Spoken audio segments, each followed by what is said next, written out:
రాజ్ కావ్యలను కలపాలని అపర్ణ విడాకుల ప్లాన్ ఏస్తుంది కదా! అయితే దాన్ని చూసుకొని రాజ్ ఏం చేస్తాడంటే, కావ్యకి విడాకుల నోటీస్ తీసుకొనొస్తాడు. కావ్య చేతిలో పెట్టి, "నువ్వు ఎప్పటికీ నా మీద నెగ్గలేవన్నట్టు" మాట్లాడతాడు. అయితే కావ్య ఒక్కసారిగా కుప్పకూలిపోతుంది ఆ విడాకుల నోటీసులు చూసి. అయితే తాతయ్య ఏం చేస్తారంటే రాజ్ చెంప పగలగొట్టి, "ఏమయ్యాయి నీ నైతిక విలువలు? ఎలా ఉండేవాడివి ఎలా అయిపోయావు?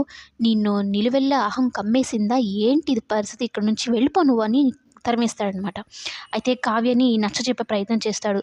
అసలు మనసులో కాస్త రవ్వంత కూడా ప్రేమ లేని ఆ మనిషి కోసం నేను ఎలా రావాలి అంటూ మాట్లాడుతూ కన్నీరు పెట్టుకుంటూ ఉంటే, కావాలంటే వాడి తరపున నేను క్షమాపణ చెప్తానంటూ కావ్య కాళ్ళు కూడా పట్టుకోబోతాడనమాట పెద్దాయన. ఇక కావ్య చలించిపోతుంది.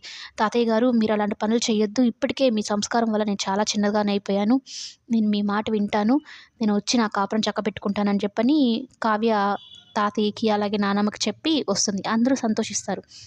తీరా ఇంటికి వెళ్ళేలోపు ధాన్యలక్ష్మి నేను ఊరేసుకుంటాను ఆస్తి గనక నా కొడుకు పేరు మీద సగం గాని రాయకపోతే అంటూ పెద్ద ఉరితాడు ఒకటి తెచ్చుకొని ఊరేసుకుంటూ ఉంటుంది. ఇక ఆస్తిని చీల్చాలి ఒక సమస్య తీరింది అనుకుంటే మరో సమస్య వచ్చి పడింది అని ఆ పెద్దాయన గుండె ఒక్కసారిగా ఆగిపోయే ప్రమాదానికి వచ్చేస్తుందనమాట.